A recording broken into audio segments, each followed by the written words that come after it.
নিজেকে নিজে যতক্ষণ গুরুত্ব না দিচ্ছি অন্য কেউ এসে গুরুত্ব দিবে না।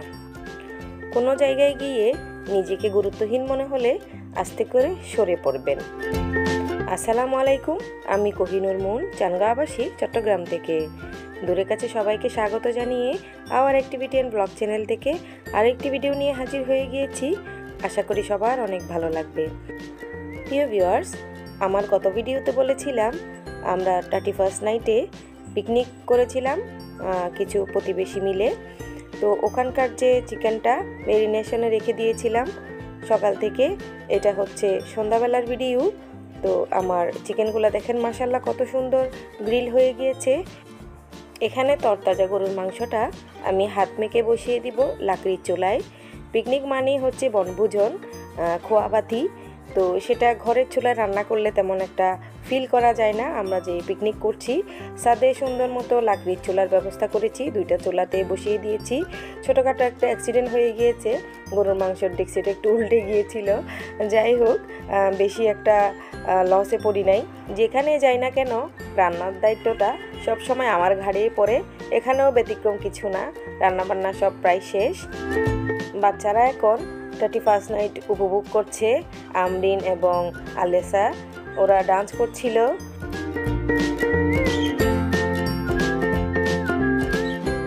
2024-এর আজকে শেষ রাত। তো জীবন থেকে আরও একটা বছর হারিয়ে ফেলেছি। আমরা আনন্দ উল্লাস করি, কিন্তু মনের কোনো একটা ভয় থাকে। সেটা হচ্ছে আমাদের যে নির্দিষ্ট হায়াত আল্লাহ দিয়েছেন ওখান থেকে আরও একটা বছর হারিয়ে ফেললাম, মৃত্যুর দিকে আরও এক ধাপ এগিয়ে গেলাম। বিগত বছরে কি হারিয়েছি কি পেয়েছি সেটা বড় কথা না, সামনে যে বছর আসছে এটাতে যেন আল্লাহ আমাদের সবাইকে ভালো রাখেন সে কামনা করি। সবার জন্য দোয়া করি, সবাই আমাদের জন্য দোয়া করবেন। আমরা যাতে ফেলে আসা দিনগুলোতে যেসব কষ্ট, যেসব অসুখ বিসুখের সম্মুখীন হয়েছি আল্লাহ যেন এই বছর তার থেকে দূরে রাখেন। পাওয়া না পাওয়া সে তো একে অন্যের পরিপূরক, চলতেই থাকবে। কি পেলাম কি হারালাম এটা নিয়ে বসে থাকলে চলবে না। আমাদের জীবন নিয়ে আমাদেরকে এগিয়ে যেতে হবে। বাচ্চা, সংসার, এদের পড়ালেখা, এসবের জন্যই তো আমরা বেঁচে আছি, তাই না?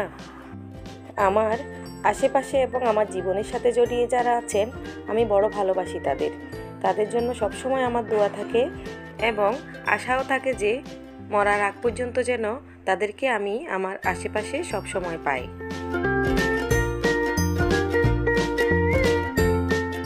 আমাদের রান্নাবান্না অনেক আগে শেষ হয়ে গিয়েছিল। তো বাচ্চাদেরকে খাবার বেড়ে দেওয়ার দায়িত্ব ওয়াসিরের আব্বুকে দিয়ে আমরা সব লেডিরা গিয়েছি রেডি হওয়ার জন্য। পিকনিক করব, আনন্দ করব, সাজুগুজু করব, ছবি তুলব না তা তো হয় না। তো রান্নাবান্নার পোশাকে তো আর ছবি তোলা যায় না, সেই জন্য আমরা সবাই গেলাম রেডি হওয়ার জন্য। আর এখানে ওয়াসিরের আব্বুকে দায়িত্ব দিয়ে গিয়েছিলাম বাচ্চাদেরকে খাবার বেড়ে দেওয়ার জন্য। ভাই মাশাল্লাহ খুব সুন্দরভাবে ট্যাগেল দিয়েছেন, বাচ্চাদেরকে বেড়ে খাইয়েছেন। আমরা সুন্দর মতো রেডি হতে চলে গিয়েছি। রান্নাবান্না যেহেতু আমরা করেছি, আমাদের জন্য তো এটুকু স্যাক্রিফাইস ওনারা করতেই পারেন। তো সব পুরুষ মানুষদেরকে দায়িত্ব দিয়েছিলাম বাচ্চাদেরকে খাওয়ানোর জন্য। মাশাল্লাহ বাচ্চাদেরকে খাইয়েও দিয়েছে। এখানে যেসব বাচ্চা দেখা যাচ্ছে এগুলা জন্মলগ্ন থেকে একে অন্যের সাথে আছে। সবাই সবাইকে ভাই মনে করে, সবাই সবাইকে বন্ধু মনে করে। আর এদের মা বাবা সবাই আমরা একে অন্যকে বান্ধবী এবং বন্ধু এভাবে মনে করে দীর্ঘ আজ 19 বছর ধরে আমি আবাসিকের মধ্যে আছি। এখানে কারোর সাথে আমার 12 বছরের পরিচয়, কারোর সাথে আমার 10 বছরের পরিচয় এবং কারোর সাথে আমার 5 বছরের পরিচয়। আমরা ভাসানো মানুষ, কখনো এই ধার কখনো ওই ধারে বেশি বেড়াই। তারপরেও যে মানুষগুলোর সাথে আমাদের আত্মার একটা সম্পর্ক হয়ে গিয়েছে তাদেরকে কখনোই ভুলতে পারি না। সময় সুযোগে আমরা একসাথে হয়ে যাই এবং এভাবে আনন্দ করে আমরা আমাদের সুখের এবং কষ্টের দিনগুলা সেলিব্রেশন করি।